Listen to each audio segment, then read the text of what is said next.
Gwendolyn J. Napier, and I am a Wren's Nest House Museum storytelling rambler.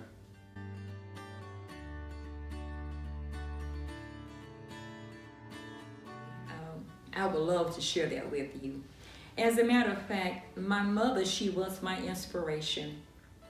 At a very young age, when I sat at my mother's knee as she would take time to do my hair when I was a young girl, she would always talk about stories that involved family, the church, and different life situations. I would just sit there and I would just listen like a sponge. I just really just took time to just suck up the stories.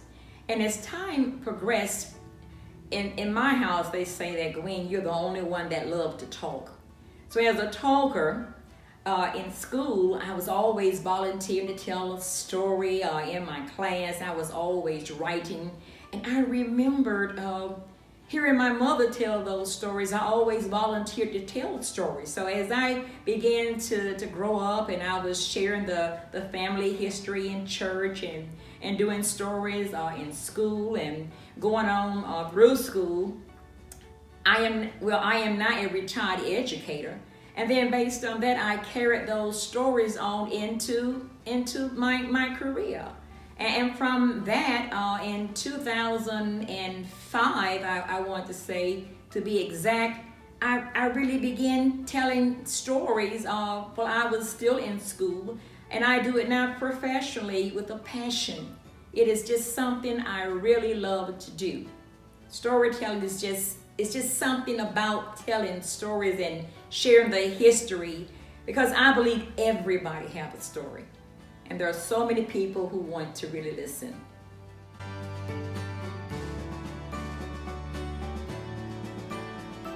I grew up here. I am an original Georgia peach. Born in Atlanta, Georgia, I am a Grady baby.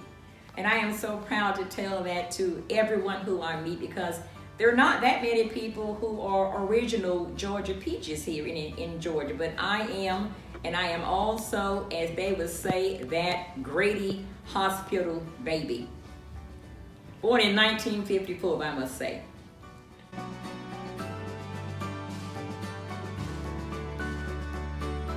I grew up in what was called the Bellwood area, right there where Georgia Tech is now. My family had a house there. As a matter of fact, we lived right off of State Street. It was 696 Tipton Street. I can still recall that, and I went to a community school that was called Robert Lee Craddock, and that was in the Herndon Homes area. And that particular school now has been torn down, but it is a memory that will always stay in my heart.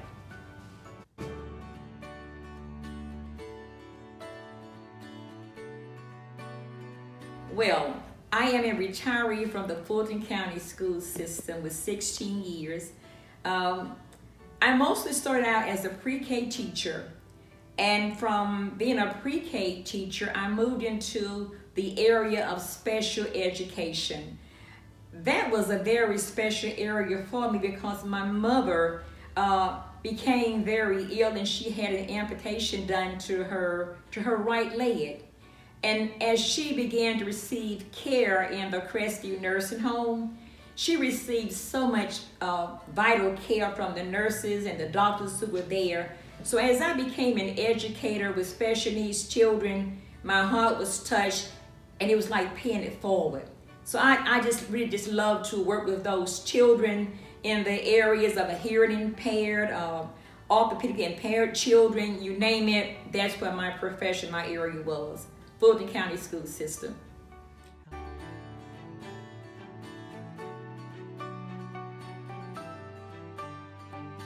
Overlap. I had a chance to really craft storytelling while I was teaching. With Fulton County Schools, as an educator, we always had programs in school, like, muffins for moms and donuts for dads and all of that.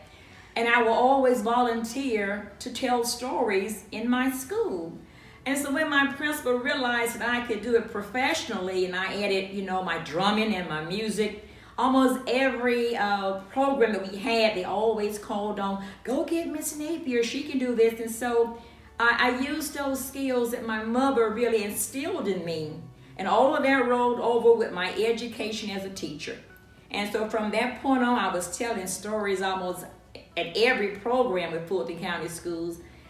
And not only Fulton County, but Atlanta Public Schools too. I was being, in a sense, volunteered out everywhere. So that's how I initially got started in my own career, in my own education, sharing stories.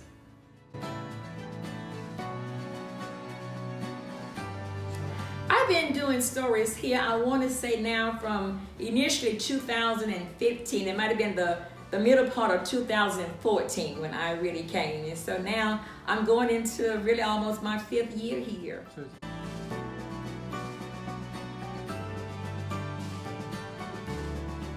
Yes, I did. As I mentioned, my mother, she had so much wisdom, and she knew all about the stories. In lieu of just telling us the stories about our family, then she told us all about the tricksters, and she knew Brer Rabbit quite well. And she loved, her favorite ones were Brer Rabbit and Brer Fox. And so I heard those stories all the time. My other brothers and sisters, they didn't quite get involved in storytelling as I. But with me, being a talker and being a very sociable person, I was always listening. And so I knew about the Wren's Nest as I began to grow up. I always passed by this particular house all the time. And as I learned professionally with my other Kuumba members that they were storytelling ramblers, I had this itch that I wanted to be a storytelling rambler. So I started making calls around the Wren's Nest, talking to Sue Gillum and Jess Matheson and all these ladies, asking, how can I become a storyteller at the Wren's Nest? And they said, well, we have enough right now. If we need another storyteller, we'll keep you in mind. And look at me now. My dream came true. I am now a storytelling rambler at the Wren's Nest. Had you?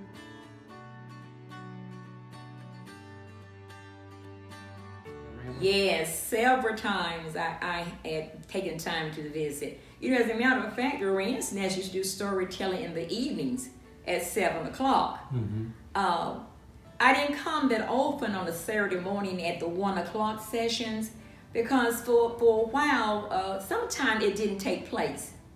They offered the 1 o'clock time, but at times it didn't actually take place. So once I found out about the storytelling at 7 o'clock in the evenings, and I knew about Akbar Imhotep, I made my way to the Wren's Nest to start hearing those stories along with Curtis Richardson and a few others. So yes, I knew about the Wren's Nest before I became a rambler.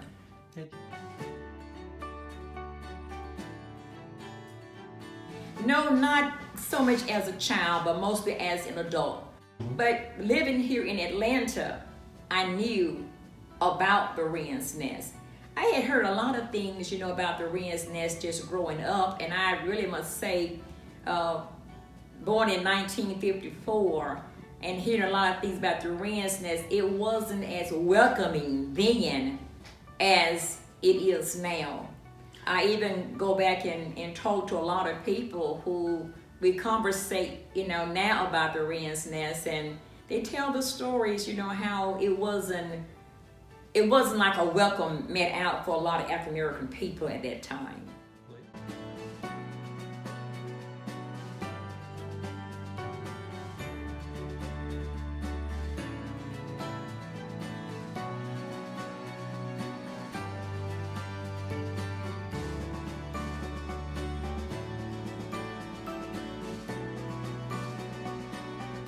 And as a matter of fact, I can recall hearing a lot of storytellers, talking about the Wren's Nest, and not only just in the community, but I still remember reading about Alice Walker and how she really felt about the Wren's Nest and the Uncle Remus, stories.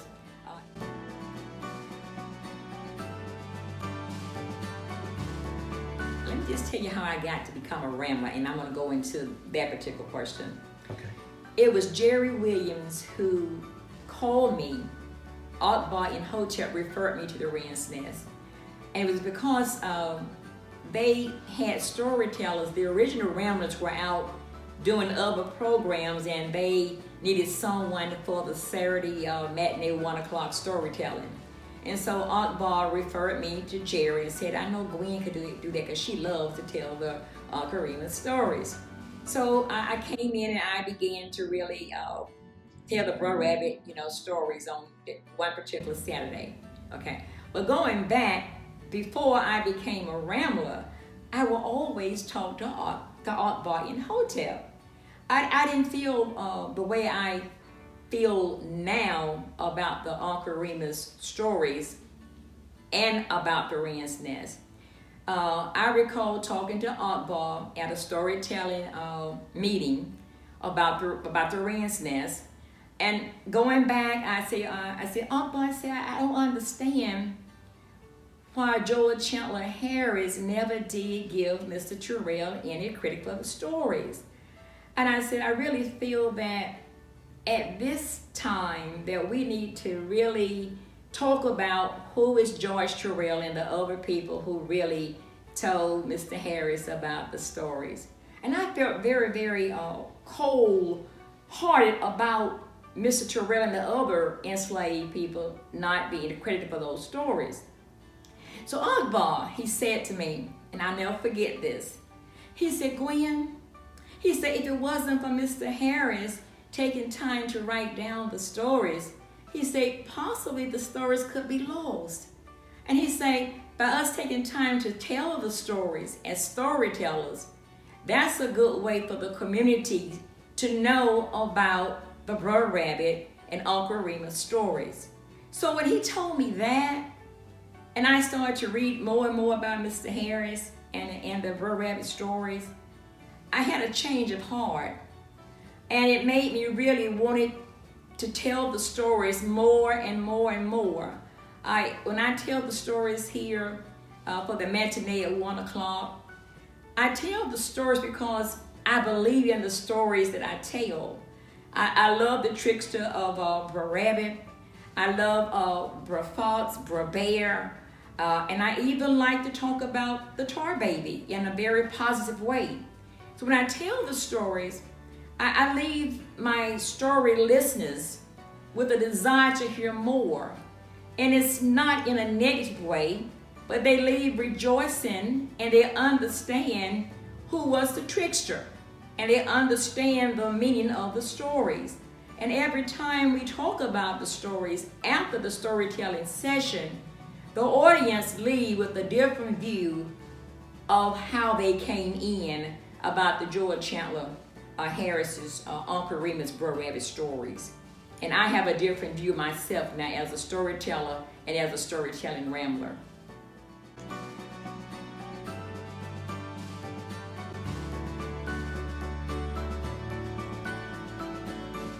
No, as a matter of fact, I understand the conversation of the tar baby for other people, and I do understand how people looked at it as being a racist stereotype for African American people. However, I do believe it's the way that you tell the story and the way that I present the tar baby story. It is never in a derogatory manner. It's in a manner where it's a trickster thing with Brer Rabbit. It's a fun way that Brer Rabbit almost is caught. It doesn't go into the stereotype of being a racist story. My audience, they take time to laugh and they wonder, well, was he ever caught? But they never go into the racist stereotyping when I tell now my stories of the tar baby, and I don't have a fear of sharing that story at all with my audience.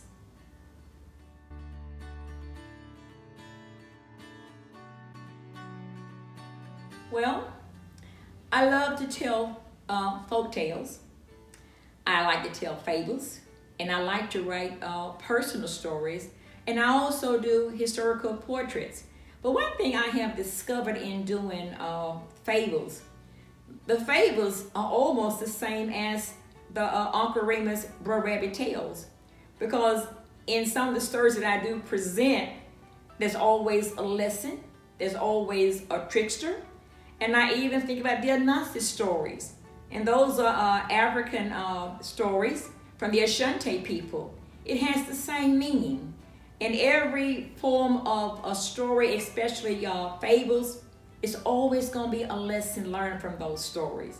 I love to even write different fables, but I love doing the folk tales, personal stories, and historical portraits.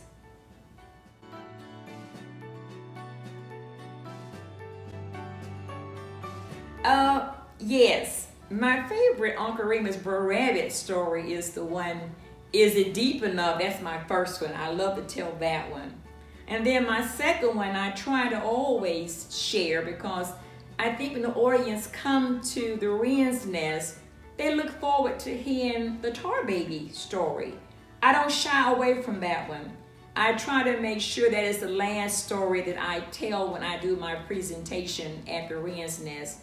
As far as African fables, I think my favorite one that I love to tell most times is the Mousetrap.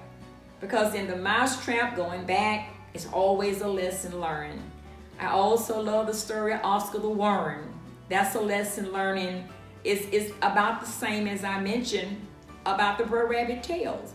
If there's not a lesson to be learned, I very seldom would not tell the story, and I'm very selective as to what stories I share.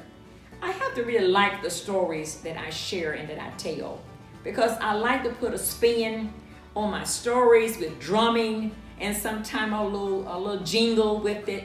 So it has to be something that I really, really like to spin and something that I really love to weave. So there are different types of stories that I love, but I love all types of stories mostly.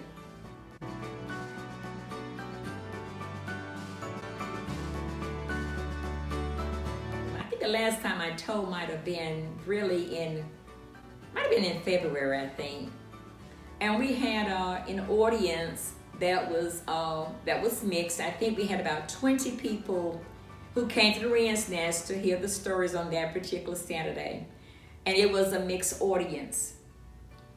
By having a mixed audience, I told the Brer Rabbit story at the very end of the story. And so when the story was over and I was taking time to greet the visitors, I was approached by an African American family, and they had a little girl. She was 5 years old. It was a grandmother and it was a grandfather. And the grandmother said, "You know, I recall hearing those Brer Rabbit tales when I was a little bitty girl, and I do recall the Tar Baby." And I said to her, "What did you think about the way that I took time to spin the Tar Baby?" She said it was well received. She said, even though I know how the Tar Baby was received previously when I was young, the way that it was presented, it was well presented to my little granddaughter. And I am so happy that she had a chance to hear the Tar Baby as a young girl. And I remembered that memory. And she said to me, "I will be back to bring my grandson." So that was a memorable moment for her. And I think because of how she heard the Tar Baby and how she hears it now, it opened up a different window, a different door to say that the Wren's Nest is still sharing that story, but in a different way.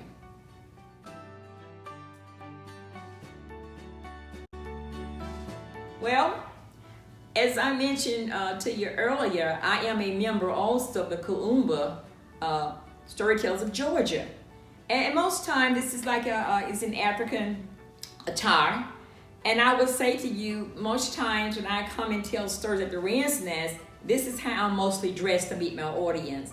It may be one Saturday out of the month that I may just come dressed down. But I try to really come dressed in my authentic African wear so I can really share and give the audience a way of looking at, even though I'm telling the Brer Rabbit stories, I'm also a cultural storyteller. And that I can tell stories either in my jeans, in a t-shirt, a straw hat, or in my African fabric. Either way, I can spin a story no matter what I'm wearing.